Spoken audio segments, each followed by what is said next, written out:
Good afternoon. I'm Lucas Panzica from the 104.5 The Zone Studios. The Titans will host the Green Bay Packers at Nissan Stadium on Sunday. Tyjae Spears, a limited participant Thursday with an ankle injury. Linebacker Luke Gifford did not practice with a back. Jeffrey Simmons and L'Jarius Sneed did not practice due to rest. For the Packers, all eyes are on quarterback Jordan Love, who was a limited participant again with the knee injury. The Lee Company countdown to kickoff hits the air at 9 a.m. Titans countdown at 11. Kickoff with Mike Keith, Coach Mack, and the rest of the Titans radio crew is at noon. In college football, the 6th-ranked Tennessee Vols visit number 15 Oklahoma Saturday for the SEC opener. Josh Heupel going back to the place where he won a national title as the quarterback and started his coaching career. Kickoff at 6:30. Vol Network coverage on The Zone at 4:30. For all your foundation repairs and waterproofing needs, visit USSTN.com. Breaking news at once on your home for the Titans and Vols. This is 104.5 The Zone.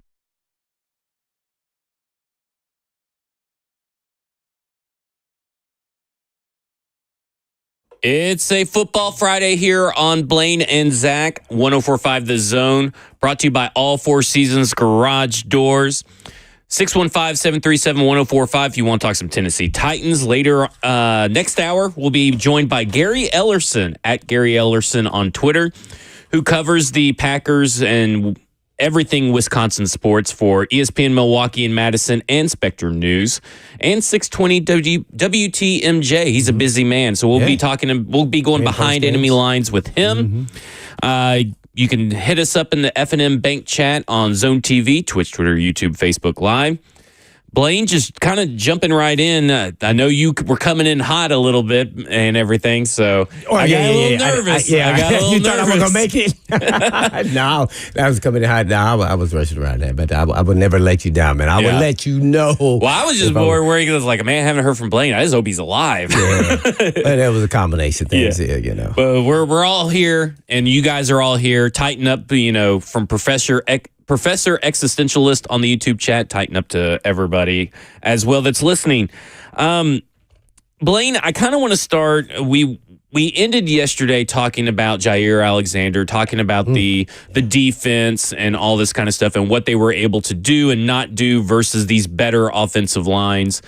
But they also are deploying over these last 2 weeks a lot of cover 3, cover 6, cover 1. Those are their top 3 cover options. And Will Levis for these last 2 weeks against the Bears and Jets, two totally different, teams, two defenses with better overall players, I feel like, on their defense. But he has had trouble with the cover 3, the cover 6, cover 1. 4 of 7 sacks have come against those coverages, 2 interceptions, and 50% completion percentage. What about those coverages with Will Levis and his arm talent and everything? What about those coverages could be providing him a little bit of difficulty on offense? Well, those coverages are all set for, to play deep and quarters coverage, which is each quarter of the field. So naturally, there are tendencies. So it's not just Will Levis. It's tendency by the offensive play caller on the type of plays they call and when they're calling these calls. So there are hints. So when you receive a call as a DB, and you hear the call, you're thinking, a couple things. Oh, he called this because they think a deep ball. All right. You're calling this one because, maybe a deep ball, but we want to have tighter coverage. So we call 1, which is mean we ride with them. We got post help. So you play outside leverage. And, sometimes that leads to a slant. Then somebody breaks a tackle, even though it's 3rd and 10, and you catch a slant for 5 yards. Guy breaks a tackle, then goes like A.J. Brown would do and go further than that. So it's not necessarily just Will Levis. It's also they're really attacking the scheme of the offense. And it's up to him now to make those determinations on where to go with the ball, whether it's number 1, number 2, number 3, 4, dump off read. So he could still, take the deep ball, take the risk, or, you could take what the defense gives you and let your playmakers cook, and try to make something from a short pass. And so those are the things that are positive to me when I'm looking at Levis, is that he is, doing those things. It's just a snafus. There's sometimes the defense is going to win and the offense is going to win. So you can't let your competitive nature and spirit, like, I got to win this play, I got to get to take over. Sometimes you're going to lose. So you got to play kind of, chess, a little bit and say, okay, they got us here. Next time we're going to do this, so we'll set up this. Offenses are set up where everything's not going to work, but you get to see the hand of the defense. So I would put it in that terms. I can't say that it's just giving him, even though he's a quarterback and everybody just kind of blames the quarterback, it's really the scheme of the system of what you run, and they're dictated by previous games. So in Callahan's case, they also have the Bengals. So it's always tougher for the offenses to start off. This is just in general in the beginning of a season because you don't know if there's changes to defenses. Like, the Green Bay Packers defensive scheme, they don't blitz a lot. You brought that up. Great stat, right? Well, if you go look at his background, was kind of behind like Saleh and those guys. They run the 4-3 that Pete Carroll Seattle defense. Right. Okay, so that's kind of that style, which is kind of covered 3-2 as well. So we're going to see a lot of that. Doesn't do a lot of blitzing. So he wants you to be patient. And they doesn't think, teams can be patient enough to dink and dunk and run and just get, 4 here, 3 here. Teams want to, score the home run. So that's what it kind of makes you do. Really be patient. And then let the guys make plays. And then next thing you know, you're doing 3 and out, 3 and out, 3 and out. Then you feel like, man, we got to do something. And that's where Levis needs to curtail like his spirit of who he really is in his DNA. And that is to try to make something out of nothing and let the playmakers do it. And it's not on him. So you're talking about this defensive scheme, kind of preaching patience and, and all that kind of stuff. If you would have asked me a couple of weeks ago, it sounds like what you just described would fit what Brian Callahan wants to do, but it doesn't seem like it's and there's a lot of deep reads, and those play into Levis's strength, which you want, but this seems like there's a lot more deep reads and top down reads. Do you think that this maybe is an opportunity to get Will Levis back on track by maybe going from a shorter to intermediate game where it's the primary read? We kind of talked about this yesterday, but do you think that maybe this is a good game to kind of just dink and dunk down the field? Because that's kind of what Brian Callahan wants to do, or at least that's what we assume, because that's what the Bengals sometimes often do. Seems like this would be a good matchup for that. Yeah, I would think you would think going into the game, that's probably going to be the plan, but you got to take your shot. And you talked about, Zaire Alexander, who I really like a lot. When they tried this man-to-man, and he kind of followed A.J. Brown the second game. I don't think he followed the guy around, but how much they play man-to-man. They may think they can match up against our receivers if they put him on Ridley and say, we let everybody else kind of play until D-Hop shows that he's back fully healthy. Right. Kind of like what they did with Snead and Garrett Wilson last week, even though they didn't do that the week before. Right. Yeah. When you start playing some really elite guys, or they are targeting this guy a lot, we need to kind of settle this down a little bit and get his normal 5, 6, 8 max targets instead of 11 or double figure number type targets, which they gave Garrett Wilson the week before. And it was like, man, he was going to try to force it to him because he's the most talented receiver they have. So I'm not too sure their plan of attack. I think they need to blitz a little bit more when I look at Green Bay's defense. But, if that's not the scheme and system that you run, looking at his background, you don't really ever get outside of what you are. Yeah. But there are times that you want to do that. And that's, offensively and defensively. You can say that on both sides of the ball. So, I just, you got to take calculated risk. Like, here's what I'm talking about with Levis. Okay, they're playing a lot of deep coverages, right? So you say, don't throw one. Well, eventually it becomes your one-on-one in the deep third with a corner. And you want to take a risk. You take a risk. Guess what? If a play is made, everybody says that's a great play. But in theory, you shouldn't have thrown that ball. Yeah. Right? So you don't ever want to try to will him back to say don't make plays. Right. So it's a catch-22, sometimes when, you're trying to, let a guy just be who he is and let him play, and you make calculated risk sometimes to let your playmakers, make plays. So, I would never want to, stunt his thought process. It's easier to will him back than to let him play. I call it play freely. So, and then kind of work through what he is. So I still want to take risk and throw the football deep, even when they're playing these deeper coverages at times. Yeah, and it seems that depending on which team you were watching tape on, whether it was the Colts or the Eagles, when you talk about the patience and the blitzing and all this kind of stuff and the dink and dunking, that's what Jalen Hurts did against the blitz, and that's why he was so effective against the blitz. Anthony Richardson was just he had drops and all this kind of stuff, botched Bad snapses balls. and all this kind of stuff. It was about a cluster, you know what? Yeah, it was just it was, and so it will be really interesting to see. Because obviously Will Levis is probably closer to Anthony Richardson than Jalen Hurts. Maybe, I guess, because Jalen Hurts is just a more experienced, I guess you would say. Yeah. So, like, I mean, I guess that's really where the delineation, lies. But at the end of the day, I'm very interested to see what Jeff Hafley does because I'm with you. You play within your system. It's something that we have talked about with Will Levis. We've talked about with the defenses now. But now, you're talking about another team. And sure, they may blitz more than what they have blitzed the last two games. Mm-hmm. But we're not talking about like a 50% blitz rate or even 40%. Probably, around 20% or something like that. What was the blitz rate before? 13, I think, last week and 15 the week before. So very low blitz rates, if I'm not mistaken. One of the lowest in the league. It actually kind of depends. And this is how some coaches game plan, where they think, even if it's not true, that they think they have mismatches. Yeah. And sometimes, you say, man, I would have never thought that they could have run the ball like that on the Colts. Yeah. Right. I mean, I wouldn't have thought that going into the game. They did. I wouldn't have thought that any team could do that in week 2. Forced to because of Malik Willis. Yeah. But at the same time, you had to think that the Colts are sitting there saying, well, man, they may lean in the run game with a young quarterback who doesn't have a lot of starts in his career. So they had to be. I was baffled. That was horrible coaching, just game planning and everything. It was which really disappointed me in the coach It staff. gets even worse when you start talking about the offensive side of the ball too, and Shane Steichen and what he is doing with Anthony Richardson. This quote unquote. You know how the media talks about the Indianapolis Colts every offseason. And Shane Steichen was everybody's, love child and all this kind of stuff. They loved him.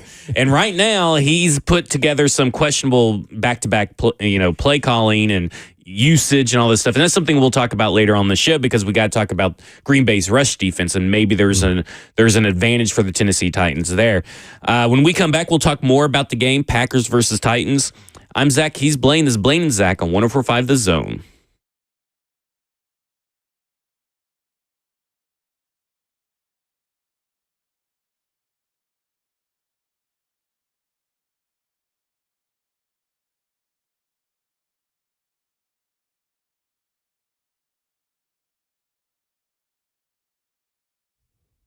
Hey guys, this is Blaine for Edge Peptide Therapy. Listen, I've been hearing about peptides and peptide therapy now for a few months and was curious. So I finally went to Edge Peptide Therapy to find out more. And they did a full blood panel that showed where my body had some small deficiencies. And then they came up with a tailor-made plan to address those areas with peptides. And since I've started my peptide therapy, I have noticed how much better I feel when I wake up in the morning, no creaking in my ankles and shoulders. And, peptide is great for helping me heal some of these post-injuries that I've had. And it's helping me with recovery quicker than normal after my workouts. But the joint pains and aches and arthritis and all the inflammation from my old sports injuries, it's kind of helped me through this whole process. So recovery peptides help with all of this. So if you're looking for the alternative to surgery, consider talking to Edge first. And this month, Edge is offering $150 off your first peptide package for new clients. So why not get started now? And all you have to do is go to edgepeptide.com. Yes, that's edgepeptide.com. Or you could just give them a call at 615-724-1878. That's 724-1878.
Saturday.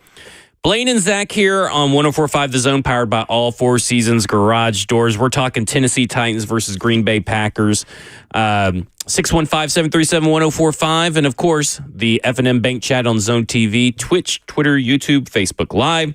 Please. Blaine, the Titans have been all about spreading the ball around these first few weeks on offense, trying to get a bunch of different people involved. And it's at the start of the games, they're kind of like easing everything in. But do you think that there is a benefit to getting a hot hand going in the passing game at the beginning of the game? Man, it's really conflicting to me on that question. That is a great question because I'm really big on team guy, and I'm not into, we have a win. You've heard me talk about, every week somebody's going to be a different one. That's really what you want, a really good balanced team. I think I still want to go ride with that, with the hot hand, start with your initial guys and let the offense run itself. But at some point, if you're not getting it to, let's say, D-Hop or Boyd, and they have no catches, we're in the third quarter, I got to get them a touch. I got to get them an easy ball. I got to do a quick pass or something to get their hands on the ball, to be involved. Even as a veteran player, you want to feel like you're involved, even if they're doing everything they can to take you away. So I think really is more that guy that they're going to try to take away because of he can just, he can score on a deep ball really and get deep just naturally. So I would make sure I'm just within my play calling, I'm trying to make them target. And I think that's what Callahan is doing, to be honest. Okay. And, where the reads go, it takes you. A good example of this is in the red zone last week versus the Jets. I don't know if I even said this. Sauce matched up on him. He left his guy and went to him in the red zone. And him, are you talking about Boyd or D-Hop? No, I'm talking about D-Hop. Yeah, okay, that's what I thought. I just want to make sure. Yeah, he went to D-Hop. Hadn't done it the whole game, but in the red zone, he did. And it's because of the size matchup, and they thought they were going to try to throw, jump off. Yeah. And guess what? They actually did. Levis looked at him first. He wasn't open. I don't know if Sauce was holding on this one or not. He probably was. But he then tried to go back, glanced at really was open, and then he felt pressure. Yeah. So he went from one side of the field. So they were trying to you can see the calls are being put where everybody kind of is part of the deal, right, of this offense, because he has three really good, veteran type receivers. They're all pretty good. So I think I'm really going to just stick with, you run your offense, and if the plays take you there and they're open, just swing it to them. I mean, just get it to them. But if nobody's had a touch after the halftime and you hear the stats and one of your guys don't have a target, you got to make sure you got to go out your way, make sure we get one to them. Yeah.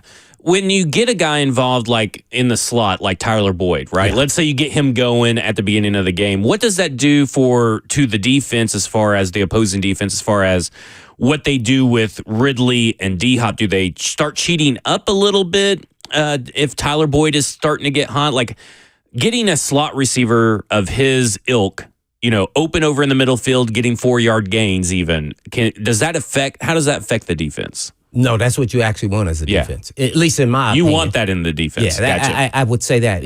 Here's what happens. You only are, concentrating on players who can change the game. Okay. Boy, I said they're all are good receivers. Boyd's a good receiver, but he can't beat you by himself. Gotcha. Ridley can beat you by himself, by his deep threat and speed. Boyd can move the chains, but that can't beat you because we'll play the game of, can you do this all the way down the field? And at some point, you're going to force it, and we're going to call a call that's going to make a play. So a slot receiver does not make you change, at least Boyd anyway, what you're going to do. Xavier Worthy probably could, but not. Right. See that? Boyd. Yeah, exactly. Guy, the game plan, my whole thought process defensively that I learned as a player was we're going to take away the guys that can beat us by themselves. If we play them one-on-one, they can take over this game at some point. We'll take that guy away and make the second and third guy beat you. And if they do, so be it. Boyd beats you, you can have it. Gotcha. Yeah, that's kind of how you play. Because some of these guys are just super-duper special talents. And I'm going to say this, I've said it before, Ridley's one of the fastest Titans in their history as a Titan. So he can beat you just on his speed alone. I thought it was interesting earlier because speaking of his speed, he was talking. Everybody has made a big deal of Will Levis adjusting to Calvin Ridley, but Calvin Ridley this week said, "Well, I'm still adjusting to Will Levis. When to throttle up, when to pull it back, and all that kind of stuff, and to help Will Levis." So I thought that was a really interesting take because everybody, like you said earlier, it's the quarterback. Mm-hmm. Well, the receivers also have to adjust to help maybe throttle down. Do you want Ridley to have to throttle down as long as it means that Will Levis can make the pass, or do you want him going, 100% all the time and have Will Levis adjust to him? What do you think if you were which do you think is better? Well, when I hear that, I think I digest it a little bit differently. And it's because of his speed. Gotcha. All right. So first and foremost, he has to have tempo in running his routes. That's what he's really talking about. He can't run like he's running a go every time, running an out cut, in cut. So those are different. So to me, I think that's what he's really talking about. Like I have to be more in my spot at the right time. If I'm there too soon, then it's not good. The rhythm of the play isn't going to work. So it is saying the same thing, but I think it's just about because he's a speed guy. I mean, like we used to have to do it. Chris Sanders used to have to do that. Okay. I mean, he was an Olympic, alternate and all this. So he had to tempo his route running because of it. Every play is not a deep ball, but not to give away to the DB that he's not running a deep ball. He had to do all this extra arm movement, make it look like and perceived like he's running like really hard, and then boom, he breaks it off. So I think that's what he's really talking about to help out his quarterback, but also timing. I think sometimes timing is underrated and being in the right spot, and he's going to throw it there. And if you're there too soon, then he passes you up, then it kind of messes up. Or if you're there late, if you make adjustments. So offenses are all built around rhythm and timing. And as a defense, all you're trying to do is disrupt it. So he's not in that spot at the right time. He could still be open. You go, bang, man, why did he throw it to the DB? I mean, because that's where he thought he was supposed to be at a certain amount of time, and that's what happens. So that's kind of how I perceive what he said. Maybe theoretically it's the same thing, but I just think that's what he's saying. I think he's trying to take ownership a little bit because everybody's going after Levis. That's what your teammates do. And you try to say it's more me than him, or I can help him out and do this. Kind of like when the coach says, well, I could call maybe some better plays and stuff like that. Exactly. So everybody's trying to work accord together as one, and then, you play off of one another. And that's why I like playing with veteran guys. And, they understand that we got to all work together, and everybody's going to get some cheese, and the cheese is that, our success as a group.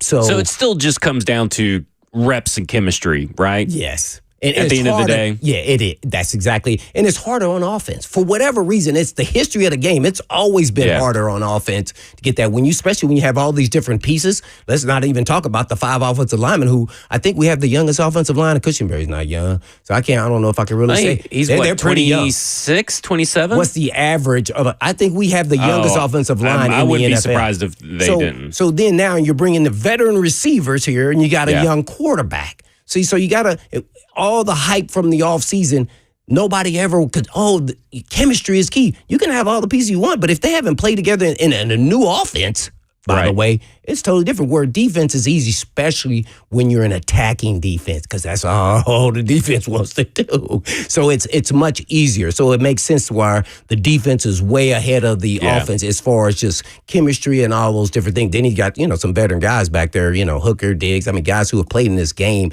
and have some experience and they understand, make sure they, getting guys in the right spot. So, and then you get Snead, who's just like, hey, man, put me on that guy. I got that cat. So it's a little bit easy. And then you got the front, interior dudes are just off the charts. They could cause problem on any team every week. So it's just, so you got to play on that. And then, hopefully, Landry and Key sack numbers continue to go up in volume if they're taking up 2 guys. So you play on. And then once that starts happening, then they're going to say, hey, man, we got to just let Simmons, you got to roll by yourself here at times. And then Simmons just starts dominating one-on-ones. Let me ask you this. So NPF yesterday gave an interview in the locker room, and he was talking about, he took accountability, says he's got to get more dog in him.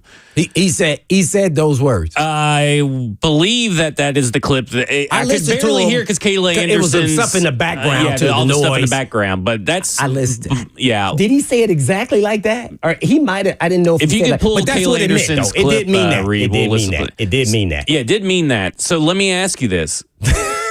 You can't create it, right? You either got it or you don't. Yeah. Right? Not to say that he couldn't be a good player without being a dog, but you want your offensive lineman to be a dog.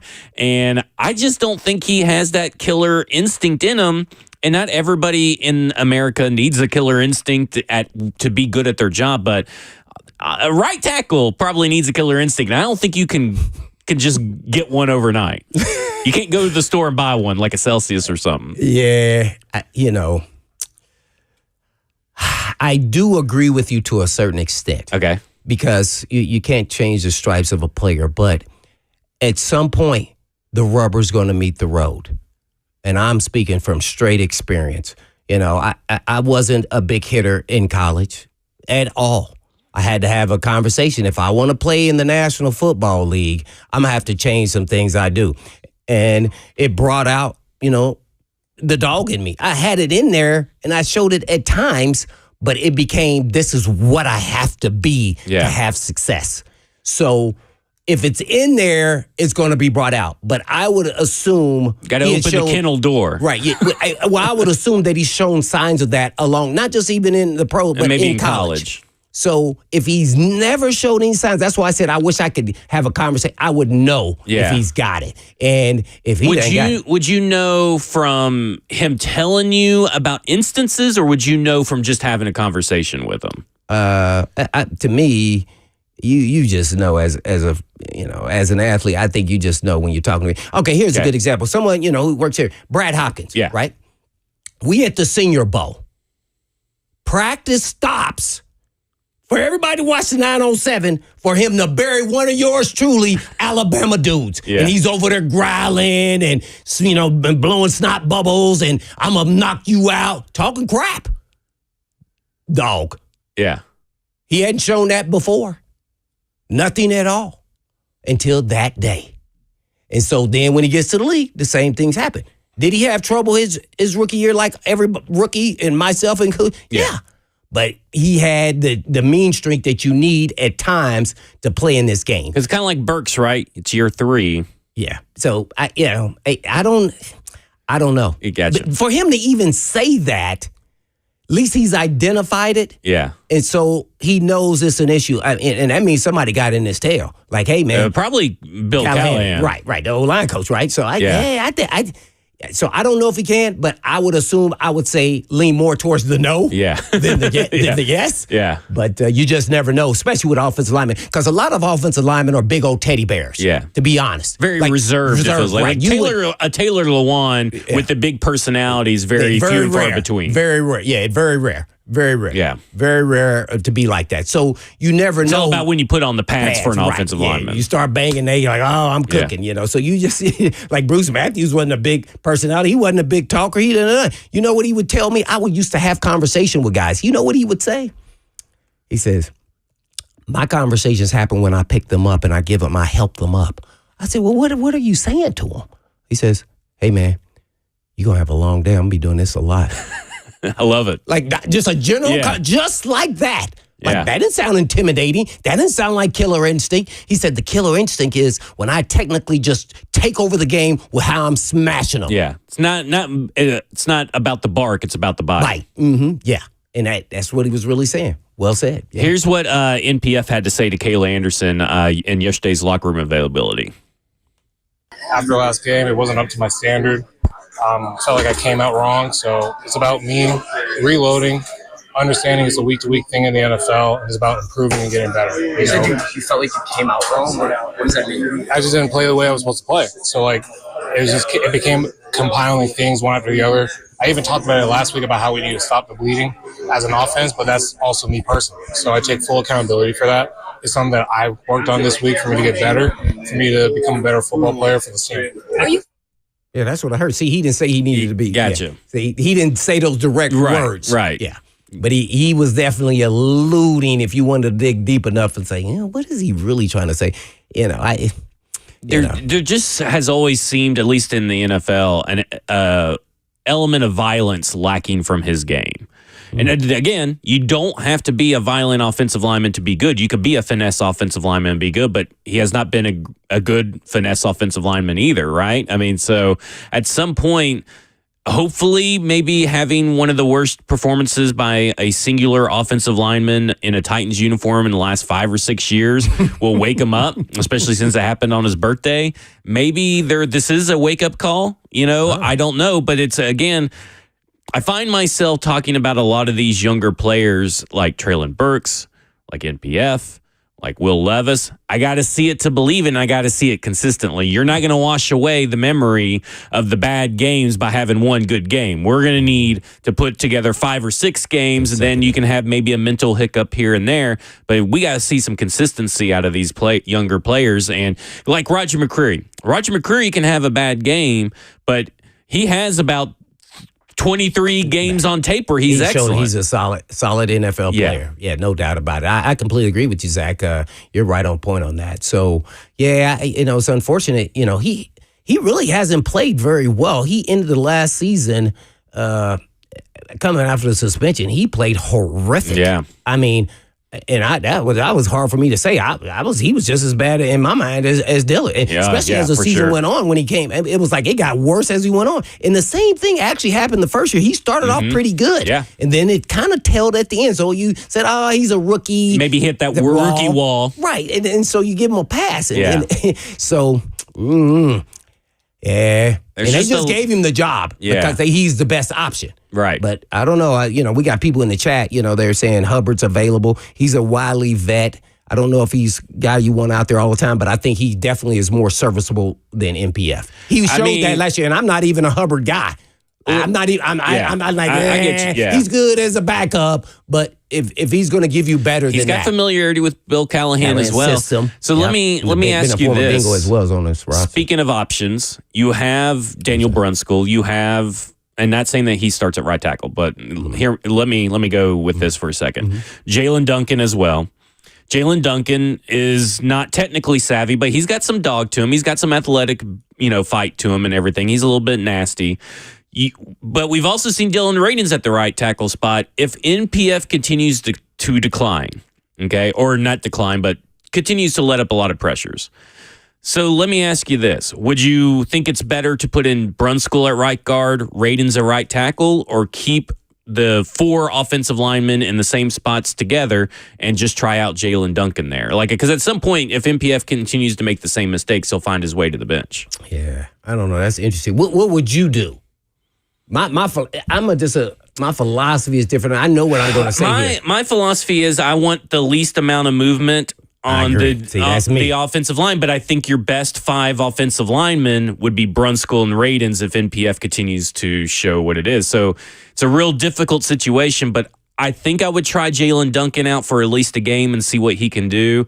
And if he's just as bad as NPF, maybe then you switch something there. But I would rather... You saw Duncan? He looked... Oh, man. They love Duncan. I mean, and I want him, man, but the actions, he's not quite ready yet. Yeah. And now he's getting no experience. He's just sitting on the bench, Yeah. He only comes in for like one running play or whatever as an extra blocker. Yeah. I'm big on chemistry, so I'd always try to stay with the linemen we have and moving pieces and parts now. That's called, pulling out a grab bag, and that never works very well.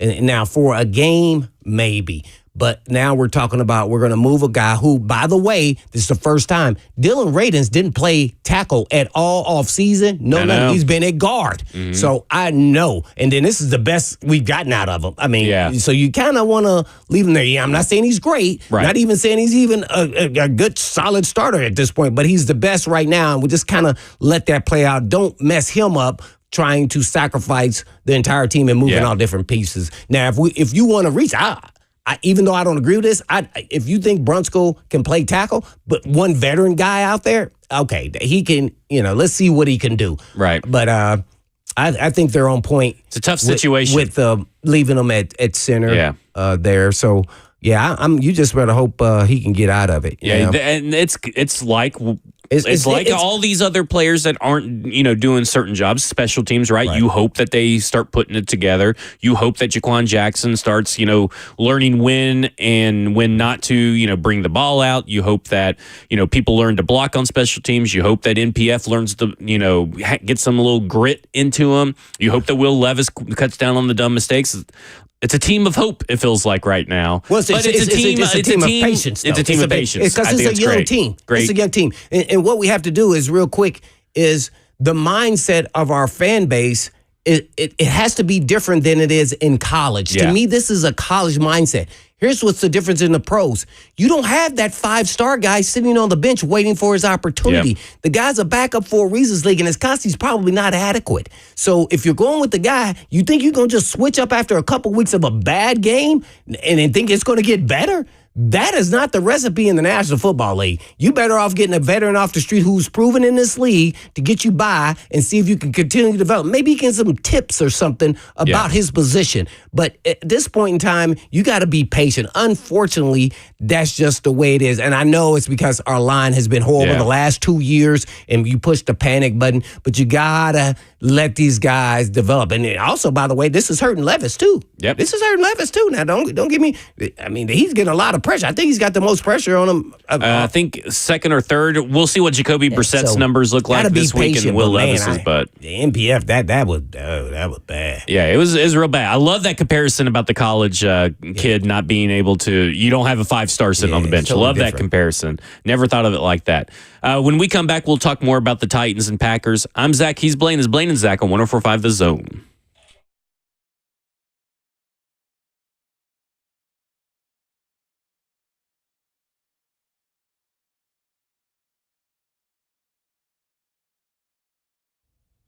For many of you who have lived here a long time, you already know Eurofix has been in Middle Tennessee area for European car repair needs now for 24 years. And we've all gotten to watch them grow. And I don't know about you, but I love watching a hometown business take off. Well, we're now proud to announce the 5th location in Mount Juliet for Eurofix on Mount Juliet Road, right across the street from Dairy Queen.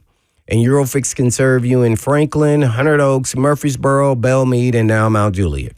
So it's pretty cool to get to watch a small town mechanic starting in the barn of his backyard of a single wide trailer and now grow to 5 locations repairing thousands of cars each month. And at Eurofix, you get a 3-year nationwide warranty and a free loaner car with every repair appointment. And all you have to do is just give them a call at 844-EUROFIX. That's right, 844-EUROFIX, or you can just visit them online at myEurofix.com. That's myEurofix.com. Always tell them Blaine said you.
Blaine and Zach here on this Football Friday, 104.5 The Zone, powered by All Four Seasons Garage Door, 615-737-1045. If you want to get in on the conversation, of course, the F&M Bank chat on Zone TV, Twitch, Twitter, YouTube, Facebook Live. Blaine, we talked a lot about Will Levis. We've talked a lot about the offensive line. The Green Bay run defense is interesting because it's only given up 2 touchdowns on the ground so far, and both of those came in week 1 with Saquon Barkley and the Eagles. Shane, so on top of the poor game planning by Gus Bradley, and I alluded to this earlier, Shane Steichen also decided to only run it 4 times out of 24 plays on 3 drives in the fourth quarter. They had 3 drives in the fourth quarter. One of those 2 of those actually ended in an interception, the Hail Mary, and one early. But then there was a touchdown drive sandwich in between those.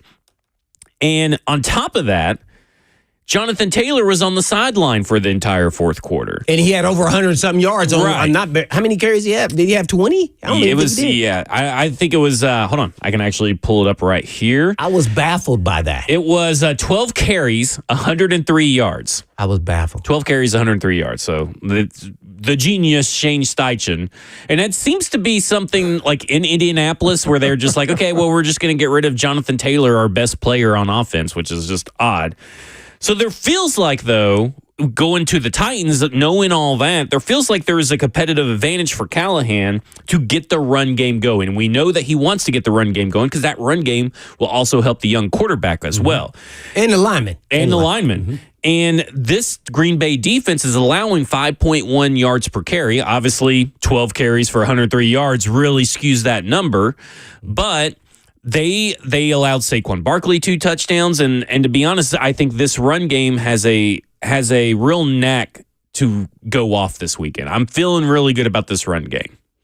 Well, I think you're talking about the recipe of how they're going to win this game. Yeah. And by the way, nobody has talked about this. This is a must win.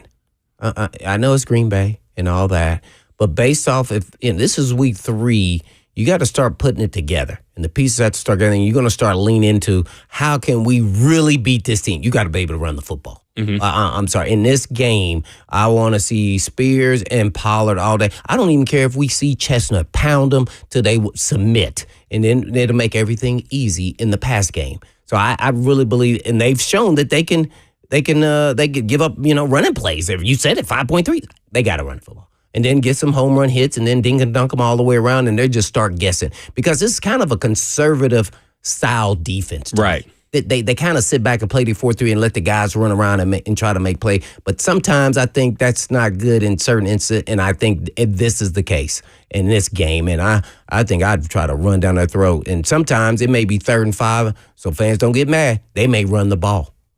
They may spread them out and still run the ball. They should. I mean, they've been running at 11 personnel at a really high rate, and that lets you spread the defense, right? You got 3 wide receivers, you got 1 tight end, 1 running back out there. You can spread it out, and then you can run to the left is where I would be running. Spam it over to the left. We got to remember people are scheming and watching film too, though. Yeah. So they kind of, I hated that because sometimes I would get too caught up in the stats and the numbers of where they're running the ball, and then I'm always edging that way, and then they do a counter, and then that gets me that half a step where they get to block me the other way. So that's why you always want to have a balanced attack, and you shouldn't, this is not like, oh, okay, this guy is just dominant. Well, he's dominant. He was that game, but they're studying film. So let's see if it works early. If it's not, we got the counter off of it. The plan B, always got to have your plan B, even in your individual matchups, just like coaches do as the game goes along. So I think those numbers are great going in, but that may not play out that way in the next game. Well, we know that if they get this run game going like they want, and they've been trying to these last 2 weeks, if they can get the run game going, we know that we could do a couple different things, right? Two halves. Yeah, 2 halves. We got to because if the run game's going, they'll probably lean into a little bit more play action play calls than they have been these last year. But they'll also be able to go under center on second down and put the defense in conflict because they've been in shotgun a lot on second down and long because the run game has been inefficient on first down. So what do you think about that? I like that, but that's where the run game helps. But I love putting the defense in conflict because that is second down. They know you're under center. Now you don't know if it's run or pass. So you got to really be dialed in to your run pass keys when you're the linebackers and the safeties on those plays. So you don't know what's going to hit you. So and a lot of the guys aren't really keen on your run pass keys. So they're making a lot of false steps, a lot of guys, including myself on that, because you get a little edgy and we're not attacking, but we don't know what we expect here. This formation tells me they may run again, but then again, it could, they have options here. A sharp passing game, deep game, they got to waste it down. You never want to feel like they have a down where they have options. You say, it's 2nd and 5. They're under center. Stats say they're going to run the ball again, but they may play action pass to your point and then go downtown or hit, have a post with a dig behind it. We call it a dagger. So they'll set you up because the linebacker is gone and he's really part of the pass defense and he's not even in the dig area where the guy cleared out, on a post or a go route. So, that's where you want to be. Yep. When we come back, we'll talk about the Tennessee Titans in the red zone. I'm Zach. He's Blaine. This is Blaine and Zach on 104.5 The Zone.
Hour number 2 here on Blaine and Zach. Next segment will go behind enemy lines with Gary Ellerson of ESPN Milwaukee and ESPN Madison.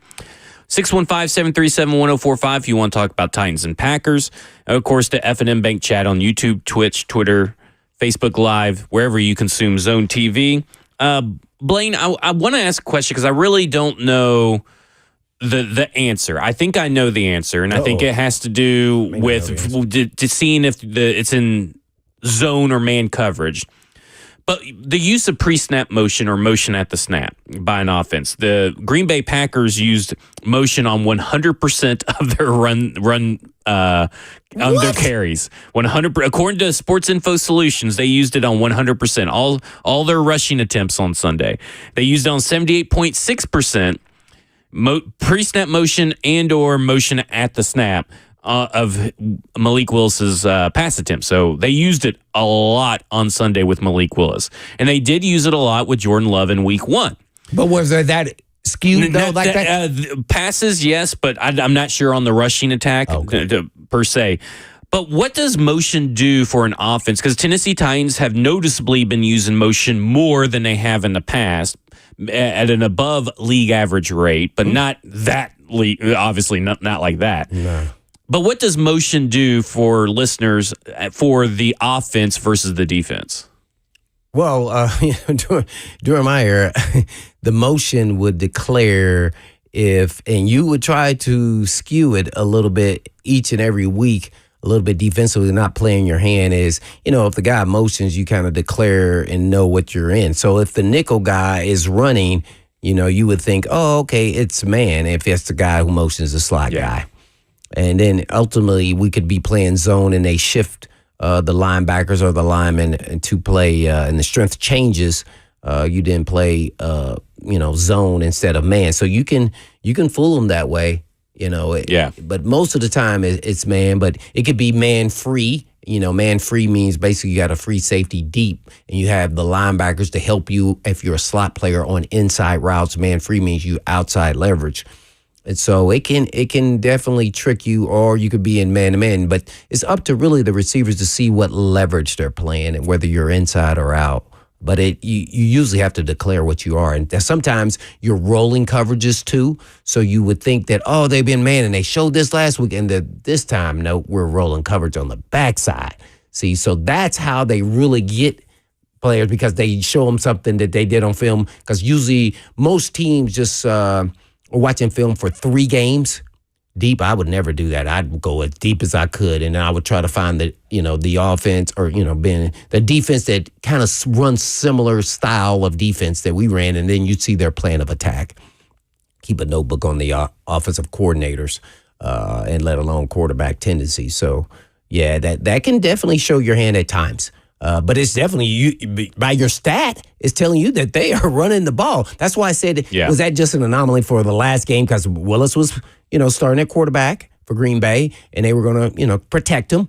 And how did that look versus the Eagles, which is still the first game, and everybody's trying to feel themselves out what they really are. Did that hold true? And didn't as much, but it definitely still was pretty high. Well, as a team against the Eagles, they ran it 21 times. Okay, traditional runs right here. 16 for Jacobs, 4 for Wilson, 1 for Reed. That's 21. Josh Jacobs had it 32 times himself in week 2. So that is obviously going to be, I don't know one if of those. I would lean into it. But it does tell you they do want to run the football. Yeah. To a certain extent, they want to run. Now, as heavy as with Willis at quarterback, I would think they're going to give him a little bit more on his plate, so they may throw 20 times. Yeah. 20, maybe 22. Instead of 14 times. Right. Okay, here's 20 times. Yeah, they're going to. Is that, you think that could be enough to win that game against this defense? Well, I guess anything could happen. Well, but anything happen, but I think the Titans, they're going to win. I mean, this is a no way, no how. If it doesn't, man, 0-3 looks way worse than a 1-2. Especially if Malik Willis is the one playing. Yeah, which he likely is. It's going to be a storm coming if that happens. So I was listening to Bill Belichick on the Coach podcast, and he was talking about the importance of the red zone and how teams right now are having a red zone issue. But the Green Bay defense has allowed 50% of red zone conversions. Mm-hmm. The Titans offense has 33.3% of their red zone trips converted. So your red zone, how many yardage are you using? 20-0. 20, okay. And so he was talking about how the quarterbacks have to play faster in the red zone because everything, less yardage, obviously, less field to play with than you have, going from 0 to 80 yards, obviously. And then everything is just more compact and tighter. Can you tell people why the defense can oftentimes have a good edge because of the shorter field? I know this is going to sound weird to a lot of people, but in the red zone, I love the red zone. Because I didn't have to worry about being in a foot race with some of these speed demons that, you're trying to match up against some slow Ball State guy, or whatever. So I would then, sit there and I had good diagnosis of plays quickly. So that really led to I can read things really fast and go. So that's what happens. And the game just speeds up in its tighter windows. So if you don't make quick decisions in the red zone, you're probably in trouble and you're trying to find that second and third guy. You're probably running around a little bit. Yeah. If you don't hit that first read, boom, then it's going to be tough sledding there because they're then going to, they're going to get after you. So you better get rid of the ball or throw it out of bounds or throw it out of the end zone. That's what they're really taught. Throw it out of the end zone. If you 1, 2, your first read not there, second read there, throw it out of the end zone. So you have a short field. You don't have to worry about backpedaling when you're coming from a defensive back point of view, let alone a linebacker too as well. So yeah, it's play action pass is the one that can kind of help them if it's a quick. They didn't call it RPO when I was playing, but that's kind of what I'm talking about. But more like to a tight end because it's a big body, big target. Right. Boom, fake like it's a run and then boom, like a pop pass. Basically, a little bit like what Derrick Henry would do when he would act like he's running and throw it. But let's just imagine that's a quarterback, doing that. So yeah, that's why it's a little bit easier. Some, defensive guys are not going to say that it was that easy, but I really felt like it was because I didn't have to backpedal. All I had to do was read. Keys and reads. And I keep saying keys and reads, and what I'm really talking about is the offensive lineman. And I was really honing on this, really helped propel my game, and it's different than college. College, the offensive lineman can be down the field now, past 3 yards, and it's not a legal man downfield. Well, in the NFL, you can't do that. If you're down the field 2 yards, that's you're a legal man downfield. So here's what it is. Every uncovered lineman on the side that I am on, I'm reading him. If he takes 2 steps forward, run. Because if not, he's illegal man downfield. Gotcha. So I can read immediately and get to my spot where, and then you glance at the play, reading linemen at the same time of this, and then dissecting what run they're running and where I fit, whether it's to me, away, and what have you. If the lineman, sometimes they'll take a false step, take it and try to trick you because they know guys are doing it. They'll take 1 step forward and then backpedal. So you have to be patient. Yeah. So in the red zone, I can just stand there and don't move, whether you're faking me out or not. So because you can cover the necessary ground because there's not a lot of grass to cover. Right. I can get my eyes right back to probably the tight end or the slot receiver. So he's right there. So those are keys and reads that you learn as a player. Some guys are adept of reading them really quickly. Some guys not so much, and that is really the difference between really a good player, a great player, a guy with elite talent that can also dissect all this information in a drop of a hat. That's why most quarterbacks, they don't beat you with their athleticism. That's why I always talk about I want my quarterback that can maneuver, but I want him to be the smartest man on the field and can dissect information quickly or digest and get rid of the ball, even in a split of a dime if he got food on the snap. That's what you want, the quick process thinking players. And sometimes that's hard to figure out if you are getting that kind of player, even if you're interviewing them. Right. Those are the players that, to me, become exceptional with exceptional talent. Those guys usually end up being Hall of Fame players. It was interesting because he also talked about, and Chef ran in the YouTube chat and the FNM Bank chat, he brought up that you really want to run the ball in the in the red zone, and that's exactly what Bill Belichick said. I mean, he says, well, I would prefer to just run every play in the red zone, but that's not, obviously you can't. So you have to rely on your quarterback to be quick decision makers. So that had my brain going. What are the Tennessee Titans doing in the red zone? They've called 9 pass plays, 6 run plays in the red zone. Oh. And really, when you look at the entire field and Will Levis's time to throw, he's average. He's 2.8 seconds. So that's 15th in the league. Very average time to throw, including when he gets sacked. So 2.8 seconds on a pass attempts and sacks. 0 to 80 yards. So, that non-red zone area, he's 2.78 seconds. That's 14th fastest. But then when you get in the red zone, that goes from 2.78 seconds to 2.94. It should be the other way around. When he's in goal to go, so 10 yards into the end zone, 3.04 seconds. Ooh. So he gets slower in an area that you need to be faster. And now, obviously, there's certain situations, but when you are constantly under pressure, you want to get the ball out quick anyway. But what do you make of that he gets slower the closer we get to the scoring end zone? Well, I don't know those plays that were called, in which you said were 9 from 9 pass plays, 6 run plays. Right. And obviously the run plays weren't very effective as well. I would assume that they should be faster than out in the field. But I don't know what those actual plays were, if they were slow developing plays, or did they have a run formation with tight ends in, and then they still threw the ball. Gotcha. So you got to kind of dig a little bit deeper, but it should be faster, to your point. Yeah. It should be faster. You're supposed to be reading quicker, and matter of fact, you know where you're going with the ball. And that's why I use that example with D-Hop. Even when they spread it, I think they were maybe 12th yard, I don't know, but his initial read was not open, and so he tried to get back, and I think he got nervous and he ran. You also say, because when I brought this stat to you yesterday, I said that, there's not that big of a difference between 2.78 seconds and 2.94 seconds. And you go, whoa, hold up.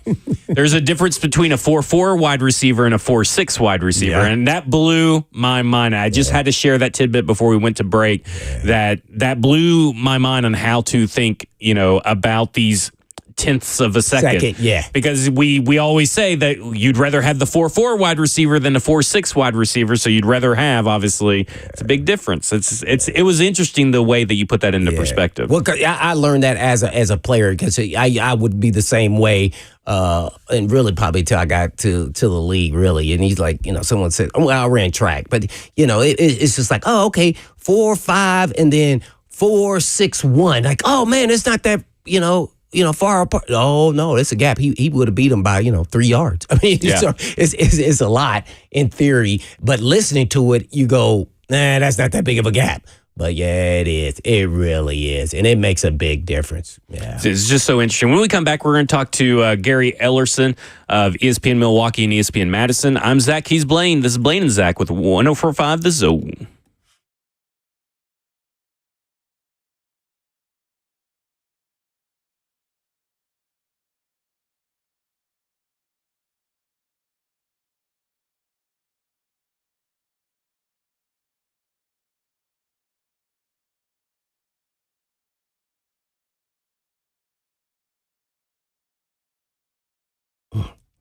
Hey, Tennessee, summer is still in full swing, and Cool Ray's here to make sure your home is ready for all the fun and the sun. And we've got some sizzling deals that will keep you comfortable and worry-free all season long. So ensure your family stays hydrated and healthy with free water quality testing, because nothing beats a refreshing drink of pure water on a hot summer day. And Cool Ray also offers $149 main sewer line camera inspection. And right now, they also offer 15% off whole home dehumidifiers, as well as $500 off whole home generators. So let Cool Ray take care of your home so you can focus on all those family memories. So call us today and take advantage of these scorching hot deals. Cool Ray, your trusted partner for a cool and comfortable Tennessee summer. Cool Ray, keeping Tennessee cool, plumbing right, and lights bright. But all you have to do is just visit coolray.com.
It's Blaine and Zach here on 104.5 The Zone, powered by All Four Seasons Garage Door. We're about to go behind enemy lines with Gary Ellerson of Spectrum News 1 and ESPN Milwaukee and Madison. You can follow him on Twitter at Gary Ellerson.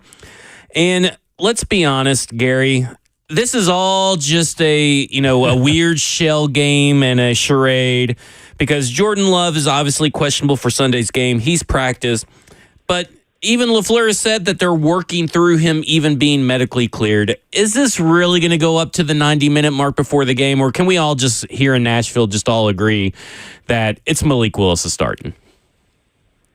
I really don't know. I watched him practice, and he looks pretty good. Jordan Love does. So, I don't know what the Packers are thinking. It's like getting news out of 1265 Lombardi is tough to crack. It just really is. So we have no idea what they're thinking. But if you were just asking me the question what I would do, I would start Malik Willis. Why rush this guy back?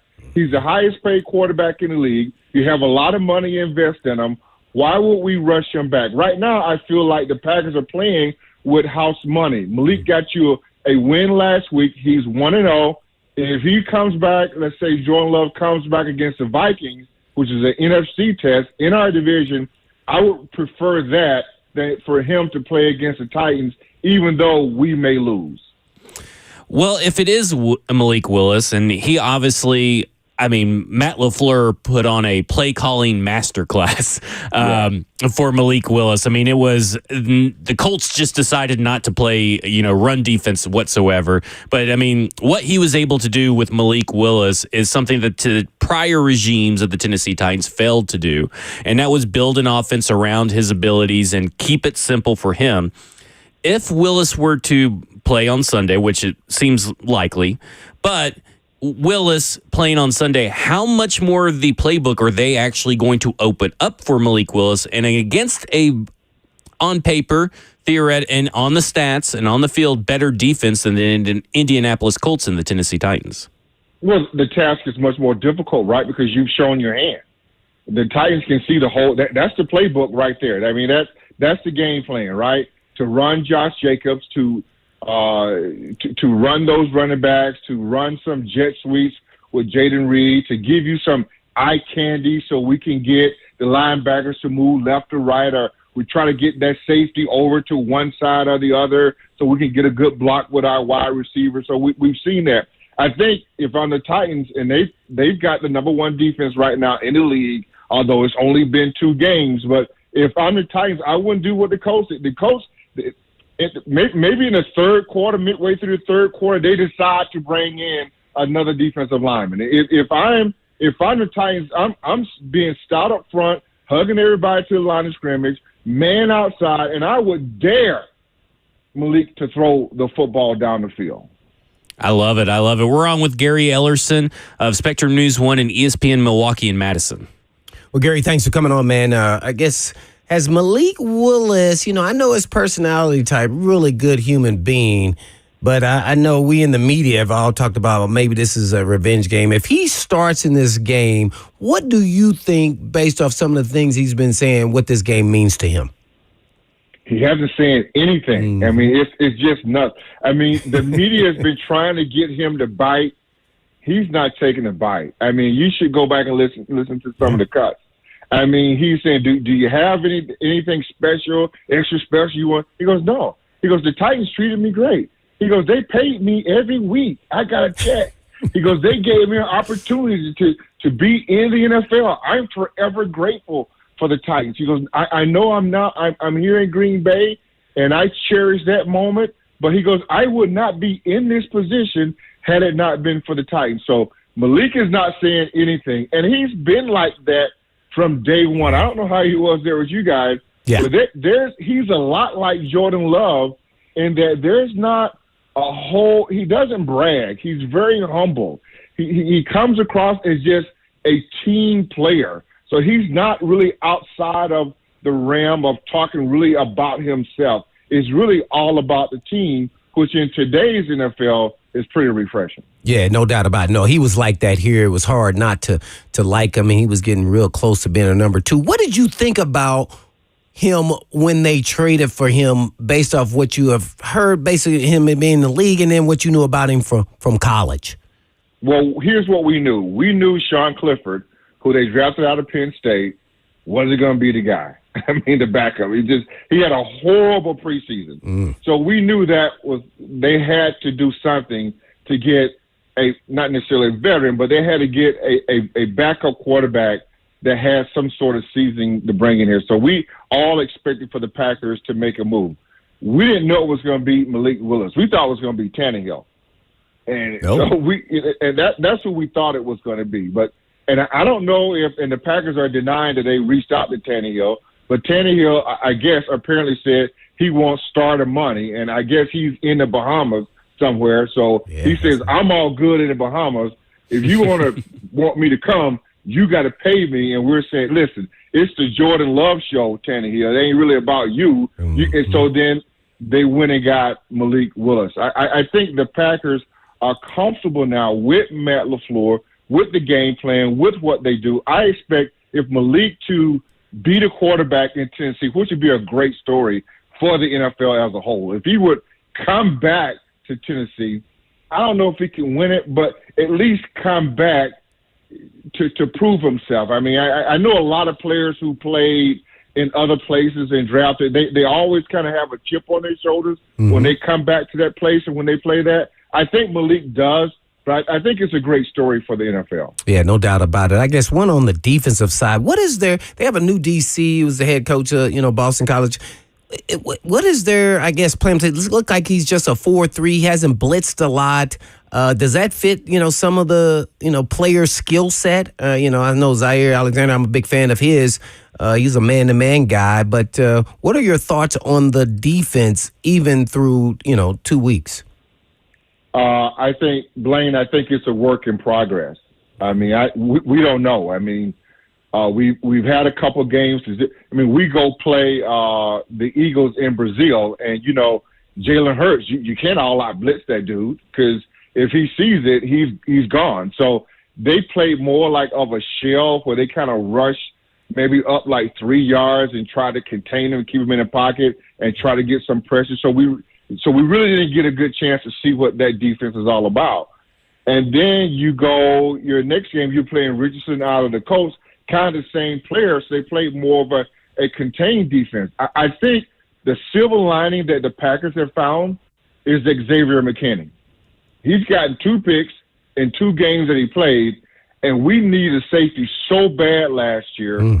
They go and sign him because the Giants didn't want him. I don't know what the hell the Giants didn't want, but the Giants didn't want him. So we went and signed him, and he's really been the stabilizer so far at safety on this defense. We most certainly need that. And to help Jair really to mature a little bit more into the football player that we know that he can be. There you have it. Gary Ellerson, who covers Green Bay. Not only did y'all hire Jeff Hafley, but you guys in the NFL draft, the Packers have invested heavily in defense. Edgerrin Cooper is a guy that they drafted. Javon Bullard is a guy that they drafted. Looking at the linebacker position that you guys have, Quay Walker and Isaiah McDuffie, they kind of make some plays, but for the most part, they haven't really lived up to their, pre-draft hype over the last few years. Where are you at with this linebacking core, and is that a real weakness for this defense? Yeah, they need a lot of work there. I mean, they do. And I'm not afraid to say it, Zach, Blaine. And Blaine, former players, we always got our spin on it. Yeah. I think Quay is out of position. Oh. When you saw him at University of Georgia, he was on the wide side of the field, and they say, do your thing, right? If it comes to the wide side, go chase, go hunt, go get him, right? That was his thing. He's very athletic. They got him in the middle, and I don't feel like that's a fit for Quay because, there's a lot of stuff that goes on in the middle where you've got to be more of a student of the game. Not saying that he's not, but it's more instinctive. If you've got the A gap, right, and they block down in the A gap, you no longer have the A gap. It's the B gap. And it doesn't feel like he seems to fit that role. But if you ask him to cover the back out of the backfield, if you ask him to rush the passer, he's all that. But if you line up and want to run right at him, his instinct seems to be a half a second slow. And in the NFL, that could be catered by the dough. And what I mean by that, that could be 6 points. Gary, the offensive line for the Packers over these last few years has dealt with a constant rotation of bodies in and out. And it seems like knock on wood, through 2 games, 4 of your offensive linemen have played the majority of the snaps. I mean, how much has that been a benefit for this offense, specifically for Matt LaFleur, and being able to run his scheme effectively? Hey, that's a great question. Here's why the scheme effectively. Because when we had Aaron Rodgers, Matt LaFleur was not able to run his scheme. Mm-hmm. He had to run what Aaron Rodgers wanted to run. And so now what we're seeing here since Rodgers has been gone, Matt LaFleur can coach some football. I mean, he's got a great scheme, and he's got a quarterback in Jordan Love and Malik Willis that will follow the game plan. He's not kind of doing his own thing. So what we've been able to see is Matt LaFleur has been very creative with Jordan Love, has been very creative. We saw this with Malik Willis to build a game plan around his quarterbacks in order to work. Now, there's a lot of motion you're going to get. There's a lot of window dressing that you're going to get, but they stack plays on top of plays. So they make all the run plays, all the pass plays, they look like one another, but they may not necessarily be the same when the ball is snapped. That's awesome. When I look at this tight end group, Luke Musgrave had a lot. I went to the Senior Bowl the year that he was down there, and he had a lot of hype. And I tried to warn people. I was like, I don't know about Luke Musgrave. And then here comes Tucker Kraft, and I'm watching his film, and I'm like, man, I like me some Tucker Kraft. And it seems like the Packers like them some Tucker Kraft. So talk about that tight end room and why the sudden shift to Tucker Kraft over, much ballyhooed Luke Musgrave. Well, if you watch Luke Musgrave the last 5 or 6 games of the season last year, he's the reason why the offense took off. Yeah. But, and of course, he was hurt, so he came back from injury. But right now, where the Packers are right now, Tucker Kraft will come off the football knocking him out. Okay? So he can block.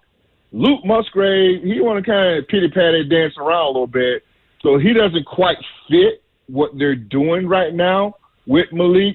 So you're going to see more Tucker Kraft because he can come off, he can block, he can go in motion, he can come up inside, he can take on those backers, he can hit and release in the flat. He's got really good hands. Luke Musgrave is more like passing game type of tight end. He's not going to block you like Kraft. He's going to hit and release and try to get up the middle, seam, those types of things. So I think we have 2 different tight ends that fits our system. But right now, Tucker Kraft fits what we're doing because we want to run the football and because you have Malik Willis at quarterback. We're talking to Gary Ellerson on Spectrum News 1, ESPN Milwaukee and Madison. Well, Gary, I get this question all the time about the Titans. I'm going to ask you this tough question. Who has been over the last 20 years the best quarterback in Green Bay history amongst the last 20 years? Oh, it's 12, man. Come on. Well, I mean, some people, they're Brett Favre fans. I don't know. You saw him last night. Last night, this dude like 60, dude. You seen him last night. I mean, Aaron Rodgers at 65 probably be like a top 10 quarterback in the NFL. It's like if his legs don't fall off. I mean, know he is special. That dude can sling the football. I mean, he can throw it.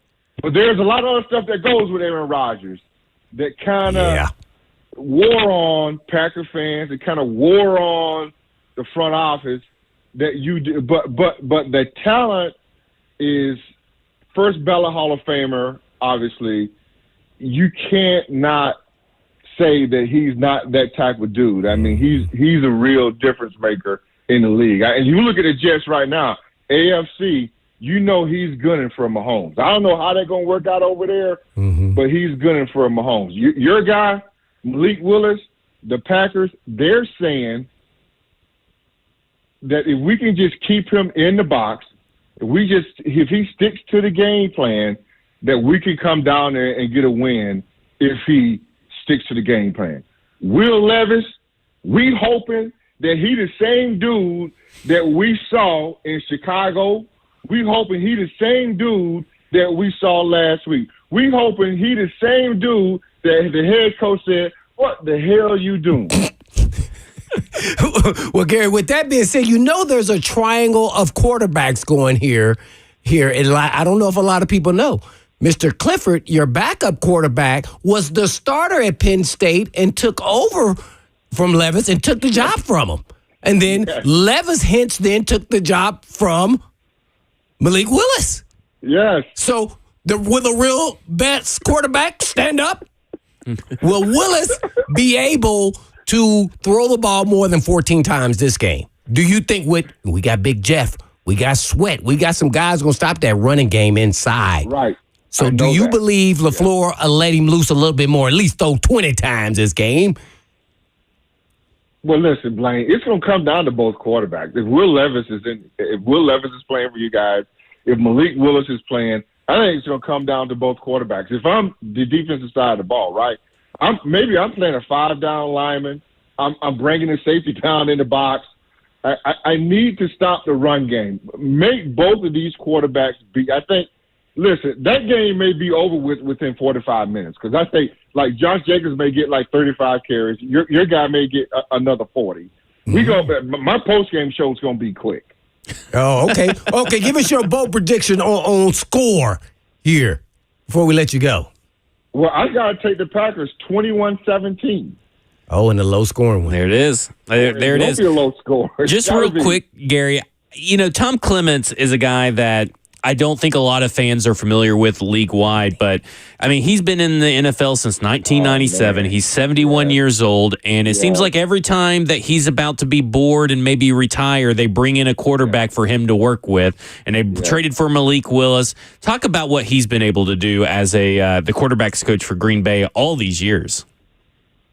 Any dude that goes to Notre Dame, they smart, right? Because that's where he went. He's a savant. I mean, he just is. He's a quarterback whisperer. And if he can coach quarterbacks till he's 80, he's worth every single dime. And I've always said that he's the guy that, like, Matt LaFleur really couldn't reach Rodgers, but he was like, okay, Clemens, you talk to 12, right? Because I can't. You figure him out. And that's what Tom has meant the world to the Packers organization. He don't want to be the offensive coordinator. He don't want to do all that kind of stuff. He just want to coach quarterback. I think an unsung guy on the staff, I think he's one of the best quarterback coaches in the league. He's the guy that really got Malik ready to go and to buy in the game plan. One quick story, and you guys will like this. When our center threw up on the football, right? Yep. And it was a pass play. Right? Every quarterback wants to throw the ball no matter what. But Malik decided not to throw the ball because it was slippery. He decided to run. To me, that push you inside of Malik is really making all the right decisions, all like within a half a second, saying, I'm going to pull this down, I'm going to run it because the ball is too slick. That's the kind of guy that Malik is, but also that is his training that he's gotten from Tom Clements. Absolutely incredible. Yeah. Well, you guys are getting a finished product of Malik Willis by far. He had just showed that he could be a number 2 in this league before they shipped him off. I have to ask you about another former Titan before we let you go, and that is the kicker who I wanted them to keep, but I don't know how well he's doing. Kind of tell us a little bit about the kicker. Is he kind of shaky? He made it like a 60-yarder or whatever it was, and then everybody go, keep him, and then they let him go. I don't know. How's he doing? Right. Well, he's missed 2 field goals, one at 45 and one at 43. About what you expect from a rookie, right? I mean, it's just tough. You can't. I mean, you let. Here's the Packers. You let Mason Crosby go, but you didn't have a real plan. Oh. And so now we got to go pick jokers up, and that's kind of where we sit. Hopefully, we got to give him more reps because he just don't know what he doesn't know. I mean, when you take these rookie kickers, now he may have an advantage in Tennessee because he's kicked there, but when you take these rookie kickers, especially in Lambeau Field, and when it gets cold, that's a whole different ball game. So he doesn't know what he doesn't know when he goes to all these stadiums. When you have a guy like Mason Crosby that's been in the league for 15, 20 years, he knows wind direction, which way it's coming, north end zone, south end zone, dirt. Should I be out a half hour? Should I be out 45 minutes before? I mean, he knows all those things. It's just really, we're just trying to figure out this kid's niche and what he can really do. And we gotta be patient and have faith. I mean, he missed a field goal last week, but I think he had made 3 straight up until that point, but missed the last one. And that kind of put us in a bind because that gave really the Colts an opportunity to come back, tie it up, and win it. The defense saved the day. Well, Gary, I hope he helps us out and misses and we win. I'm sad to say that, but that may happen. You just gave me a little confidence. Listen at you. All right. We appreciate it, Gary. Spectrum News 1, ESPN Milwaukee, and Madison, Gary Ellerson. When we come back, we're going to dive more. We're going to wrap up our thoughts because it'll be the last segment. So wrap up our thoughts on Tennessee Titans versus Green Bay Packers and what actually happens if the Tennessee Titans were to lose to Malik Willis. I'm Zach. He's Blaine. This is Blaine and Zach on 104.5 The Zone. Bro.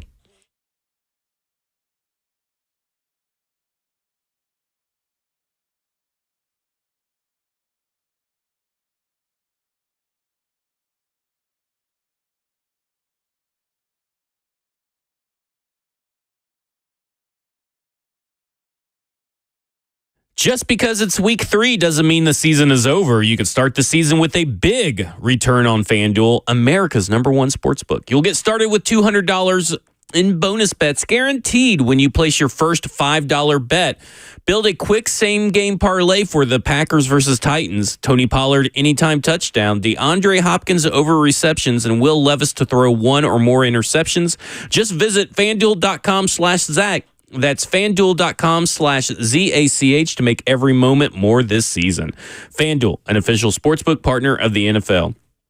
21 and over and present in Tennessee. First online real money wager only.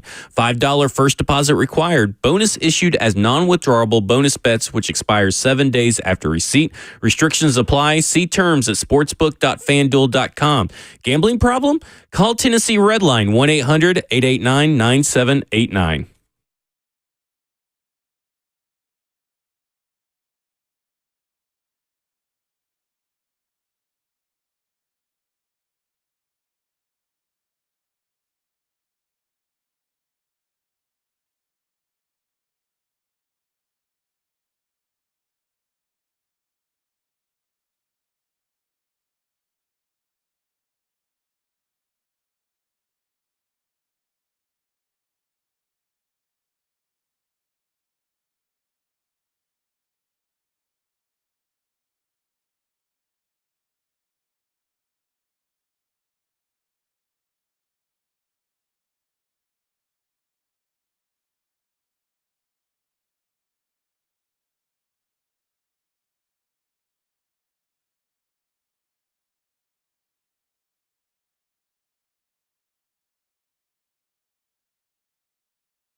Final segment here on Blaine and Zach on this Football Friday, 615-737-1045. We're on 1045 The Zone, powered by All Four Seasons Garage Door. And, of course, the F&M Bank chat has been hopping. Twitch, Twitter, YouTube, Facebook Live.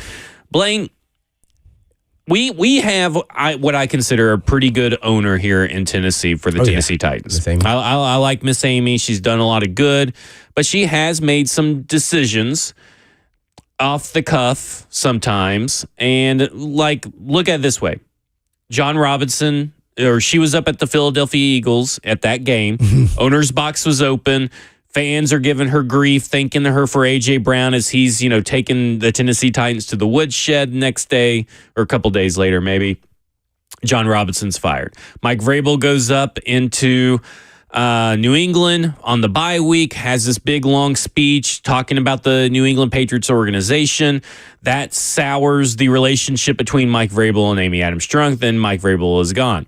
And I'm fine with both those decisions, don't get me wrong. But questionable process to get to that decision. However, this weekend, Malik Willis comes into town. The Titans are already 0-2. And if Malik Willis looks good, and Malik Willis wins and Will Levis looks bad, where do you think her headspace is going to be at? Because obviously 0-3 is unacceptable anyway. It doesn't matter if you new coach, old coach, veteran coach, same team for 15 years, you never want to start 0-3. But this is 0-3 against a Malik Willis-led football team. Do you think do you think something could happen on Monday or Tuesday that we're a little taken back by?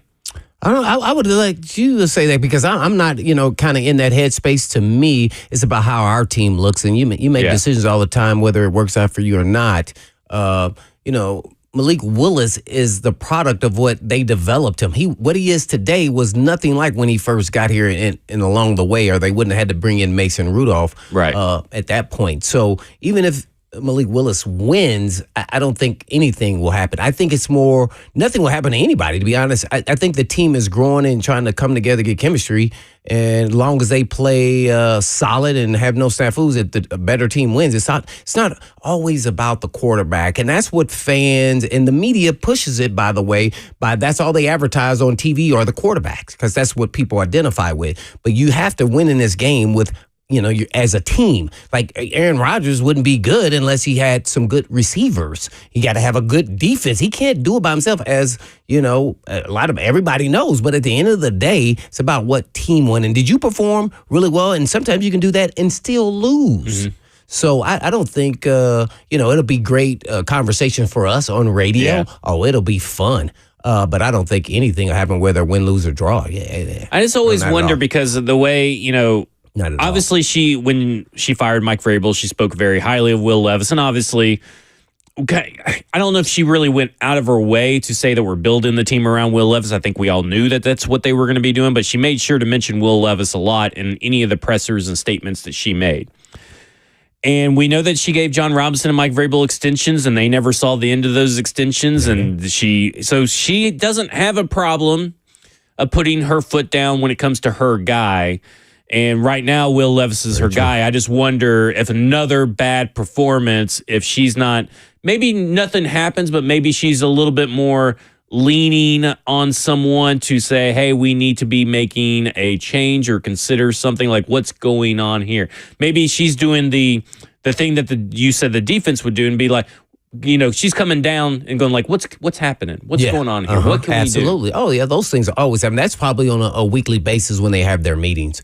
You said I had a bad game. I'm like, well, the special teams gave up 2 block kicks. As a matter of fact, that may be like 4 games in a row. Well, that may be a guy that could be the scapegoat, Well, I don't think he should be. I agree. I agree. Those were individual. You can see the players who messed up, and you can coach them all you want to, but eventually at some point it can go back to the coach. But I don't think in those instances it was the coach of the special teams. I fully agree with you, by the way, on that special teams coach. Chestnut, man, I've seen this happen before. Like sometimes guys are too smart.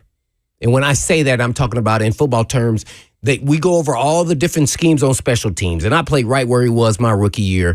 And you see they have 6 men, and they have setting up a return. So you kind of relax, say, my guy's not rushing me. He's just coming to grab me and keep me from running down. Instead, the guy slipped him and went to go block it. He did that on his own accord. That was not planned by the other team. He did it on his own accord. So that one there was, you got to have concentration. Make sure you stick with your technique. And then go through him to run downfield. That was a snafu. You can't have it happen. All right. Final prediction for the Green Bay Packers Tennessee Titans game. I'm 2017 Titans. Your 2017 Titans. I'm going to go 17-10 Titans. Oh. This will be, if they do not score 30 points in this game, Blaine, it will be exactly 1,000 days since the last time they scored 30 points, the offense. Yeah, that's painful, but guess what? As long as a win's a win. A win's a win. And I felt like we won on this Football Friday all week. 3HL's up next. I'm Zach. He's Blaine. This is Blaine and Zach on 104.5 The Zone. And in the meantime. And in between time. Peace.